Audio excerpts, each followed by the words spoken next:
Okay. And then Okay. are Welcome you, yeah, are you okay down with me. if we use some of your Oh, sound, if we did like a sound clip or a video clip or anything like that? yeah. Is Okay. the sound loud enough? Oh, I think so. Okay. And then let me let me make this thing up. Mm, okay. All right, cool. Okay, awesome. Welcome. Thank you for coming after the holidays. How was your holiday? It was fine. It was quiet around the day of so that I re can recuperate from having some holiday gatherings, hosting a few friends over. So Yeah. yeah, this was a leftover of that. Oh, But let's wonderful. celebrate like pop back down. Oh, I I love actually that. put it away and I wiggled the thing and then it popped right down. So I think it's just saying, hey. Yes, I love it. I've hosted family as well, and we had a nice, relaxed holiday, which is what we needed. Yes, absolutely. Well, yes. Well, thank you for coming to Restorative Escapes mini pod today. We will start with a grounding question of who named you and what is the meaning of your name. Your name is your first identity story, and honoring that opens the door for deeper healing conversations. So let's meet our guest. If you would tell us about your name, who gave it to you, and what does it mean to you? Thank you, Angola, for the question. My name is Alice Fong. My last name, Fong, is a family name. And my dad is the one who named me. And he picked Alice. I think it was a name of a classmate that he has and he liked the name. So that's how I got my American name. And then my Chinese name is actually, it means auspicious jade. Jade is a family name that, like my grandfather, great grandfather, has that name, and along with our last name. And then uh, auspicious. My dad knew a gal with this name, and to match it in the written language, then it became auspicious. It was supposed to be lucky, and then it became auspicious. So Ah. that, that's what it is. Auspicious is pretty lucky. That's a pretty lucky name. Yeah. Thank you. Future success. Wonderful. And what part of your journey are you choosing to share with us today? I think that with the holidays and my father actually, because this is an at-will, a death with dignity state, he chose when he wanted to go. He had a terminal cancer. And so in the coming days was his transition date is December 30th, a couple years ago. And so one of the things that I think is important and part of my healing journey is to also share um, how it has my journey of healing. And so I think that that would be the part that I would share today. That's awesome. And I know that we've spoken earlier, and your father passed away just in the time of year close to my grandmother passing away. She passed away last year, on December 22nd. And we were preparing for Christmas, and we went up to Leavenworth, Washington, and we were looking at steins. My grandfather used to collect them, and we were getting goodies. And yeah, she held out until we got back from Leavenworth, and that's when we got word. And so this is the 1 year anniversary of her passing as well. So it's definitely a wonderful subject for anyone who's lost a loved one and is going through the holiday season, especially for the first time without them. Mhm. So, what is one lesson or truth that you hold on to now, having gone through that You know, experience? yes, and I think healing is something that and loss and trauma is something we all will experience. And especially having gone through a global pandemic, all of us have gone through it. And in how we're engaging each other and holding each other and having grace because everybody um, uh, confronts it, deals with it differently. And some people may have tools and their culture or their beliefs, help them and provide them with more traditions um, and ways to hold that and to work on their healing journey, knowing that that loss, whatever it is, isn't something that will ever kind of heal from totally entirely. There is all, there is that missing loved one, but also that there are healthier ways to honor that and to uplift that person's legacy and to also be there for each other uh, to to to to hold each other, I think, in our society, because sometimes our feelings and emotions can manifest itself in other ways and be displaced. And it's not an anger towards you. Your coworker or loved one might be missing somebody that they have lost. And it comes out in anger and so forth. So it's not just the person going through the loss, it's also all of those around them and how do we support them in that. And so that's a truth that I've been um, learning more about and realizing and wanting to share that with the clients that we work with as well, and also for myself and for those who are around me too. Yeah. And being the CEO of the Center for Ethical Leadership, how did you feel supported through your grief? Oh my gosh, I was so blessed. I have to say that because my father decided when that he was done and he wanted to transition and when to transition. I shared that with my board. I shared it with my team, and I really decided to share it more publicly within my Facebook and LinkedIn, groups, and what was really helpful was that my board and my team, they just said, hey, whatever you need, whatever time you need, whatever you need to do, take care of yourself, take care of your grief and your healing and all the work, was not a extra burden on me. And it really helped because it was my father and I were super tight. It was super challenging. 2024 was very challenging to go Yeah. through. And I wouldn't have gotten through it without the love and care and support that I have. And part of what, for CEL and why I think this is so important, and we're folding into this into all of our work and our approach to leadership is that when we care for each other and when we change our cultures in our workplaces and community, and we're looking at how we work with people dealing with loss and grief and trauma and how to restore that, we really think about, that extending that humanity. Because I have to say, in 2023, when my father was going through all of his things, in 2024, I was in this healing journey, and I have friends who also lost loved ones, at around the same time, and they did not have the support that I had. Their workplaces just said, "Hey, 5 days, come back to work."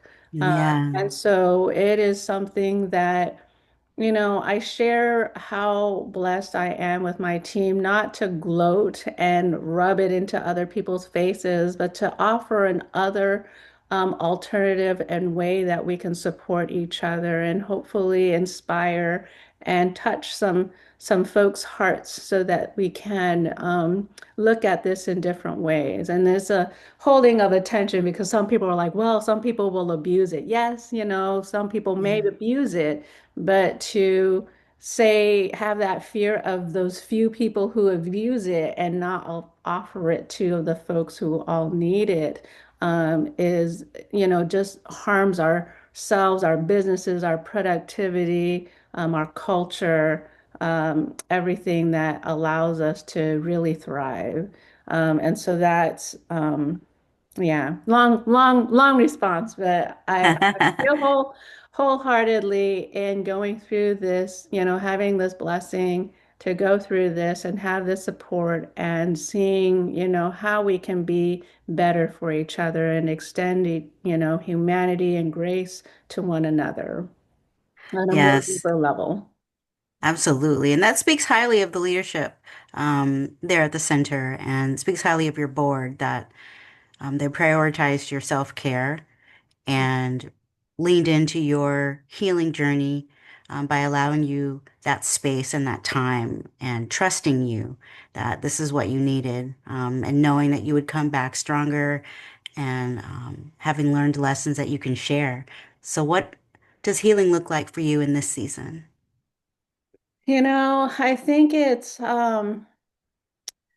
and I was very fortunate that in 2024, I still had a body of work to provide leadership development for those who are formerly incarcerated. And 6 days later, I had a session, and I think that that session was the most powerful session, and everybody was so gracious and caring and loving Mhm. because it hurt. And then it also um, was liberating and freeing because it allowed me to, without knowing at the time, uplift my father's legacy. So I get to work with my father with me and all of his teachings that he had provided me and leadership development and built my character and my resiliency and strength and care and compassion. I'm able to share that with other people and our clients and the work that we do at CEL. And I just feel like in this moment of healing that I continue to have the opportunity to share and extend his legacy through the work that we're doing here at CEL. And it's like every day I think of him, every day he is with me. And we don't, our popular culture doesn't really think about, oh, we are, when we show up, we bring our ancestors and we're all in this wholeness together because we just kind of, compartmentalize our lives. But in reality, all of us, regardless of our faith and beliefs and thoughts, we bring on teachings that we learn from our grandparents, our parents, our aunties, that stranger who, said something to you while you were sitting next to them on the plane. All of Yeah. those things help us be who we are, and especially those who have transitioned on in our lives, they and their wisdom and their experiences that we shared together are all part of who we are and makes up who we are and how we can share more broadly. So I feel like in this journey that is part of it right now, and that and it's in its whole sadness, holding the tension of the sadness, but also the joy to be able to do that. And for me personally, that has been very helpful. Yeah, Allows me to absolutely. smile. Yes, yes. And you have a beautiful smile. That's part of why I wanted to do this podcast because sharing really is caring. And you can learn so much from others, whether they're similar to you or if they're completely the opposite. You can still learn from someone just by hearing their story and hear how they made it through something that you've gone through or inevitably you will go through. We will all experience grief in our life. And so it's powerful to hear someone else's story of how they made it through and how they were treated so we can reach out and say, I think I need some of that. It's the wisdom of grief circles, sitting together in community, not always having to out yourself to your friends or your family if you're struggling, and being able to sit just with people who are going through a similar experience and listen to their stories and gain some strength from them. And then share your story and give some of your strength to someone else. What would you say to someone who is listening right now and needs encouragement? Oh, yes. And I love how you shared about the grief circles. I would say that you're not alone, cheesy as it may sound. Yeah. It is the whole truth. Going through this this grief. I had total strangers who, whatever reason, I just felt compelled to share, and they were able to share. And it provided me relief because my heart literally felt like it hurt. And some of my other friends also shared the same thing. It felt like a physical hurt, even though it wasn't a physical hurt per se. And I really was fortunate that my father went through hospice for a hot second, and the hospice folks said, "Hey, we have these grief groups that you can be a part of." And I said, "Sign me up." And they give you some time to breathe before you enter in the grief group, and I kept pushing for it, and so I have to say my grief group, I started with them in May of 2024, and we talked about it in that shared experience. And we ended up, continuing to hang out. We once a month have a grief group dinner and Nice. kind of check in with each other. We had our first holiday one this month. And knowing that you have this group, and we even talked about it. We talked about what made us, come together. Yeah. And we're one of the few groups that continue to do that. All of us, except for one person, shows up and regularly, break bread.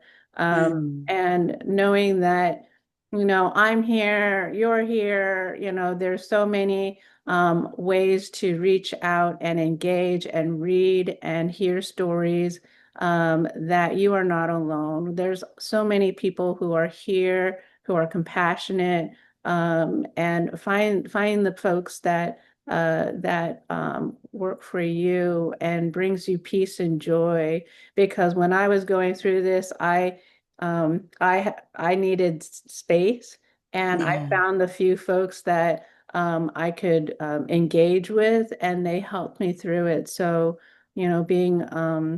being open to receiving, support, love, and care from those who are around you. Don't do it alone, reach out.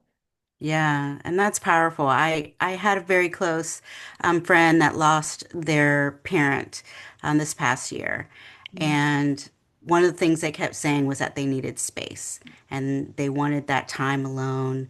And of course, loving and caring for them, I wanted to know that they weren't self-medicating, but trying to do it in a gentle way. And so I got certified as a adult mental health first aider. And you just learn the skills of how to reach out non judgmentally and offer help and support and just let them know that they're not alone, just in case they don't have a group like yours or they don't have a tribe that can come and break bread. That is such a beautiful tradition that we've done in so many cultures where we sit down and we break bread together. So I'm happy that your group has continued to meet up and check in on each other and just make sure you're still doing okay. Mhm. What is one grounding practice that you could share with the listeners today that they could try right away? You know what? I would say breathe. Yeah. I didn't practice it all the time. And when I did, it's helpful. Because sometimes just the science behind grounding and being able to take a deep breath and several deep breaths help kind of reset our brains. Um, Yeah. and sometimes I would try to remember to do that before my meetings, before I hold space. And it really helps um, kind of cleanse, at least for me, how it feels for me. If I feel like it's very cleansing, and it prepares me for things, because it is going to be hard. There were a lot of things that I didn't do on time, Yeah. because the grief can be very, you know, in a way, it can be debilitating, and in all honesty, I had moments where I just was exhausted and just needed to sleep. And so hearing your body to sleep, and then also know that, you'll get through it. It takes time. and to find some trusted folks who are in your life, or go to, reach out to grief counselors who are professional on that so that they can walk with you on this and check in with you. It's so important. Our culture, our popular culture doesn't really talk about how to manage grief as much. There are some people, some cultures and groups who do it very well and has the whole, space to remember their loved ones, and Yeah. all these other ways and traditions to help with that processing and remember every year and make it a joyful experience and celebration. And then there are folks who don't have that. And so learning some ways to do that is so very helpful. And that was the grief group. It gave us a whole notebook of all these little things that you can choose from that works for you as you go through your grief journey. Wonderful. Yes, I this year my sister came over and she brought home videos from, Mm, 2000, 2002, all the way up to 2010, and we were looking at Christmases and summers, and it was so wonderful to just see family in different stages and different ages, and having my grandmother on video at Christmas and her laugh. It was her favorite holiday. Oh, it was just so healing to have that. We all were laughing and, a couple of tears, and it felt really good like she was here with us. And I have an altar in my office with pictures of all of those who have passed on, and it's grown considerably since the pandemic. But, to have those memories, to watch them, was just wonderful. And having us all there, it felt like she was in the room with us. yes, yes, Yeah. yes. And Sure. coming in today, I also did what you suggested, breathing work. Is powerful, and it calms you. If you're feeling anxiety, it can help you to focus and just be in the moment. So if you'd like to do a breathing exercise now, we can practice one that I always do before a meeting, Mm-hmm. and I do it after a meeting as well, just to calm my energy down. And I do a countdown of breathing in for 5 seconds. Mm-hmm. And so you breathe in deeply for 1, 2, 3, 4, 5, and you hold it for 2 seconds, and then breathe out for 5 seconds. And you can breathe out with your mouth or your nose. 1, 2, 3, 4, 5. And then you just return to normal breathing.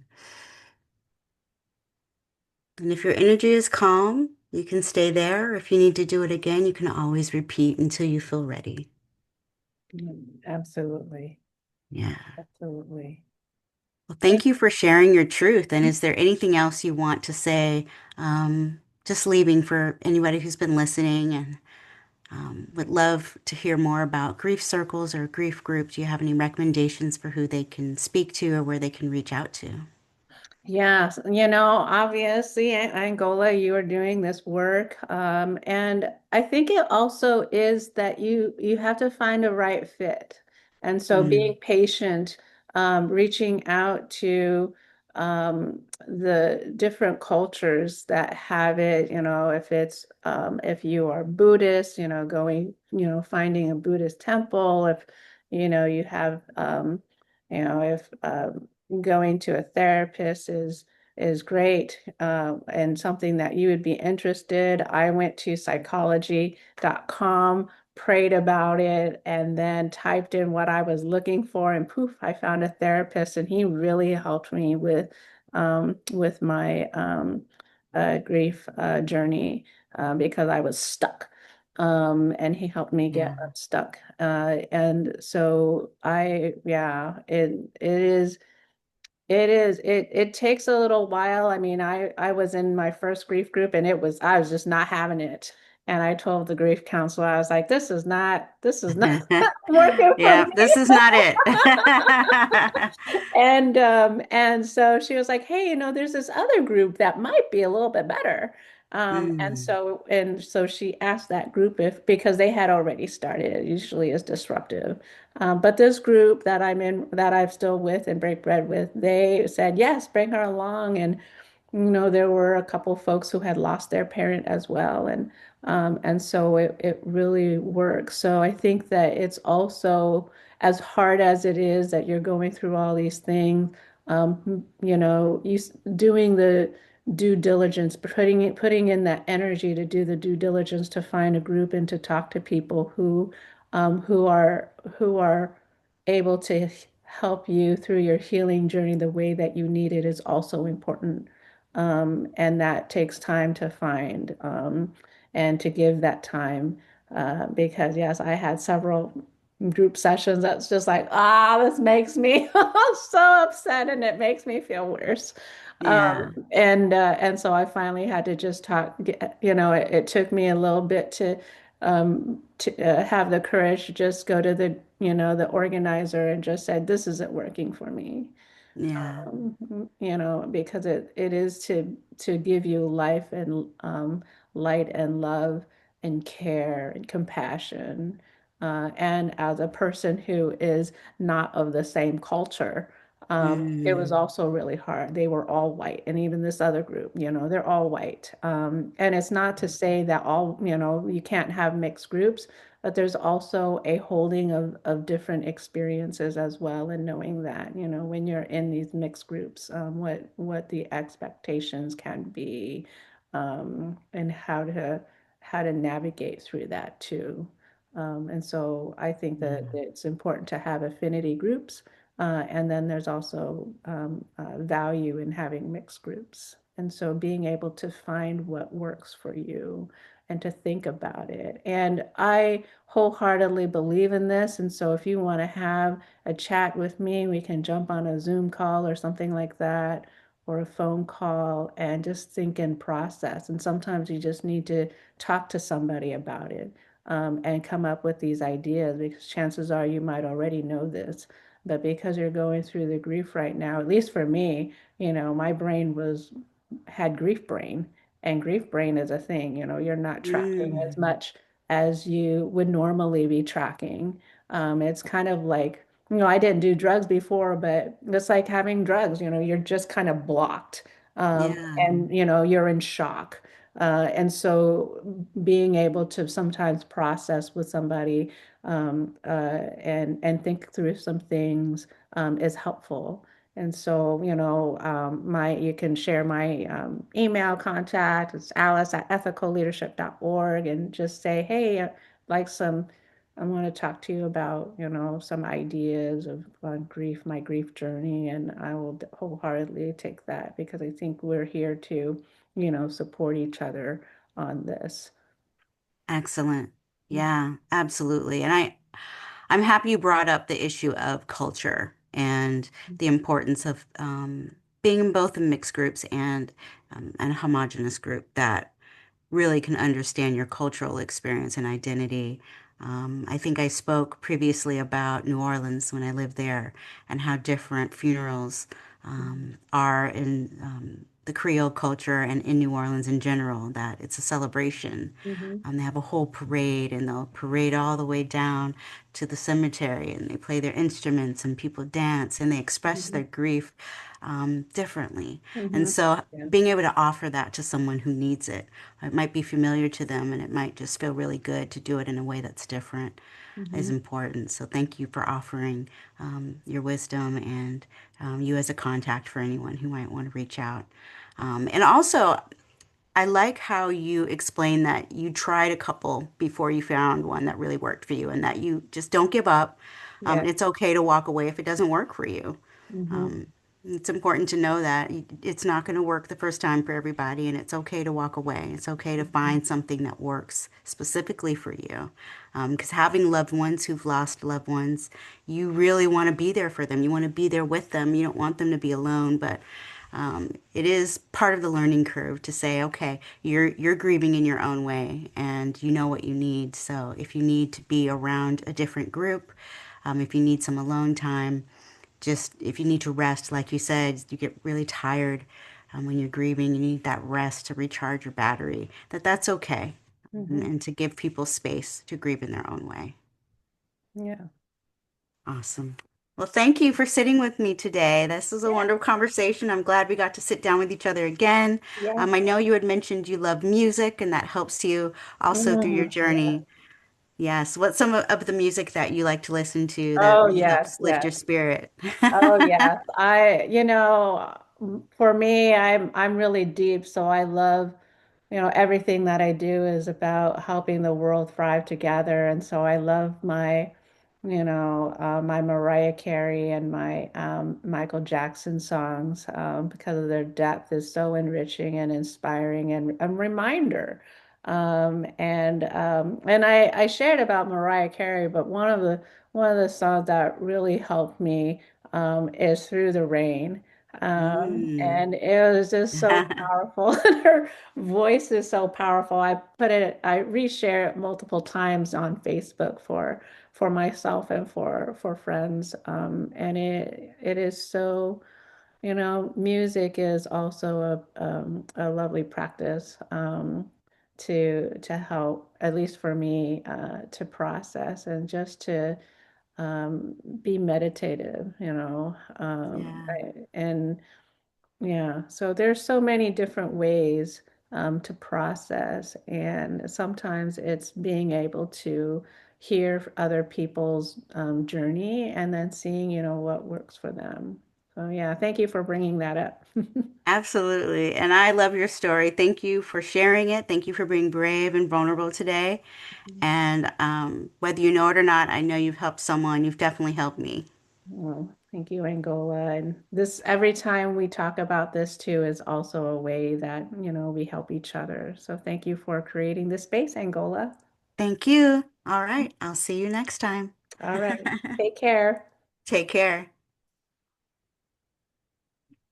Okay. And so I will edit and extract.